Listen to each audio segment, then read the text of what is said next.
দল কেন্দ্রীয় সংসদের সাবেক সফল সভাপতি সুলতান সালাউদ্দিন টুকু উপস্থিত রয়েছেন। বিএনপির বিপ্লবী ছাত্র বিষয়ক সম্পাদক আলহাজ রকিবুল ইসলাম বকুল, ছাত্রদল কেন্দ্রীয় সংসদের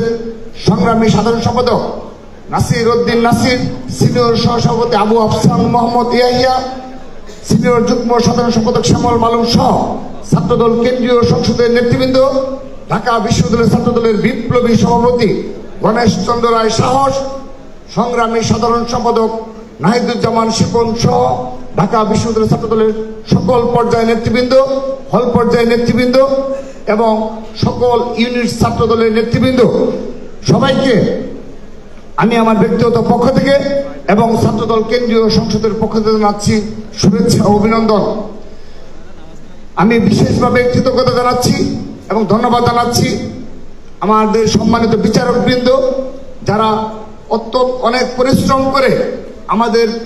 3টি দিন অনেক ধৈর্য সহকারে সেই সকাল থেকে ইফতারের আগ পর্যন্ত তারা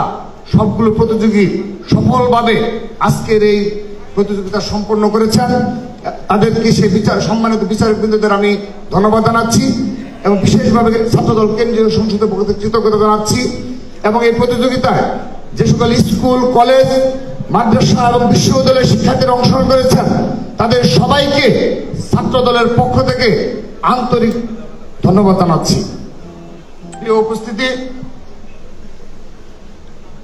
আমরা আজকে এই হিফজুল কোরআন ও কোরআন তেলাওয়াত প্রতিযোগিতায় সর্বশেষ পর্বেও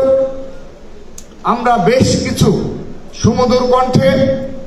কোরআন তেলাওয়াত শুনেছি, আমাদের হৃদয়কে শীতল করে দিয়েছে। কিন্তু আমরা আজকে এই কোরআন তেলাওয়াত প্রতিযোগিতার মাধ্যমে ছাত্রদলের সকল পর্যায়ের নেতা কর্মীদের বার্তা দিতে চাই, আমরা যে উদ্দেশ্য নিয়ে আমাদের এই মেধাবী ভাই বোনেরা আজকের এই প্রতিযোগিতায় উপস্থিত হয়েছে, তাদের যে মানসিকতা রয়েছে আমরা সেটি ধারণ করব এবং আগামীতেও আমাদের এই ধরনের কর্মসূচি অব্যাহত থাকবে ইনশাআল্লাহ। আমরা এই কর্মসূচি পালন করতে গিয়ে একটি বিষয় বিশেষভাবে লক্ষণীয় ছিল, যখন আমরা মাদ্রাসায় বিভিন্ন ঢাকার সকল রাজধানীর বিভিন্ন মাদ্রাসায় যখন আমাদের কেন্দ্রীয় সংসদের বিভিন্ন নেতৃবৃন্দ প্রচারণায় গিয়েছে, অংশগ্রহণের জন্য আহ্বান জানিয়েছে এবং মাদ্রাসা শিক্ষকদের সাথে কথা মত বিনিময় করেছে, আমাদের মনে হয়েছে এই রাষ্ট্রের অবশ্যই মাদ্রাসা শিক্ষার্থীদের জন্য অনেক বেশি দায় রয়েছে এবং আমরা আশা করব ছাত্রদলের পক্ষ থেকে এই নির্দলীয় সরকার রয়েছে কিংবা আগামীতে সাধারণ জনগণের ভোটে যারাই ক্ষমতায় আসবে তারা অবশ্যই মাদ্রাসা শিক্ষার্থীদের জন্য বিশেষভাবে নজর দিবে এবং গতানুগতিক ধারার বাইরে এসে আমাদের বিশ্ববিদ্যালয়ের ন্যায় যে শিক্ষার্থীরা যে জন্য সুযোগ সুবিধা ভোগ করে তারাও যেন সেজন্য সুযোগ সুবিধার আওতায় আসতে পারে, সেজন্য ছাত্রদলের পক্ষ থেকে আমরা অনুরোধ জানাচ্ছি। প্রিয় উপস্থিতি, আমাদের বিএনপির বিপ্লবী যুগ্ম মহাসচিব হাবিবুর নবী খান সোহেল ভাই তার বক্তব্যে একটি বিষয় বলেছেন যেটি আমার ব্যক্তিগত খুবই ভালো লেগেছে, যে ছাত্রদল শুধুমাত্র শহর কেন্দ্রিক কিংবা রাজধানী কেন্দ্রিক কর্মসূচি পালন করবে কিংবা কর্মসূচি গ্রহণ করবে সেটি নয়, আমাদেরকে গ্রামের পর্যায়ে, গ্রাম পর্যায়ে, প্রান্তিক পর্যায়ে যেতে হবে, সেখান থেকে মেধাবীদের বের করে এই রাষ্ট্র বিনির্মাণে তাদেরকে সহযোগিতা করতে হবে। তো আমরা ইতিমধ্যে ছাত্রদল কেন্দ্রীয় সংসদের পক্ষ থেকে এই মাহে রমজান শেষ হওয়ার পর আমরা ইতিমধ্যে সে ধরনের কর্মসূচি ইতিমধ্যে গ্রহণ করেছি। বিজ্ঞান ও সংস্কৃতি উৎসব করবে সারা বাংলাদেশের সকল শিক্ষা প্রতিষ্ঠানে। ইতিমধ্যে বাংলাদেশ জাতীয় ছাত্রদল সেই কর্মসূচি গ্রহণ করেছে। প্রিয় উপস্থিতি, আমি আমার বক্তব্য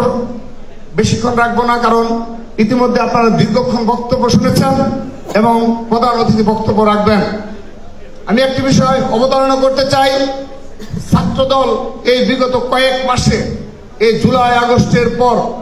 মিডিয়া ট্রায়ালের শিকার হচ্ছে, তারা বারবার মিডিয়া ট্রায়ালের শিকার হচ্ছে, সোশ্যাল মিডিয়ায় প্রপাগান্ডার শিকার হচ্ছে। আমি শুধুমাত্র আমাদের পক্ষ থেকে একটি বক্তব্য রাখতে চাই রেখে যেতে চাই সেটি হলো আমরা এ ধরনের ক্রীড়া প্রতিযোগিতা সহ শিক্ষামূলক প্রতিযোগিতা, সাংস্কৃতিক অঙ্গনে ভূমিকা রাখা, নারীর জাগরণে ভূমিকা রাখা সহ আমাদের যে সকল কর্মকাণ্ড রয়েছে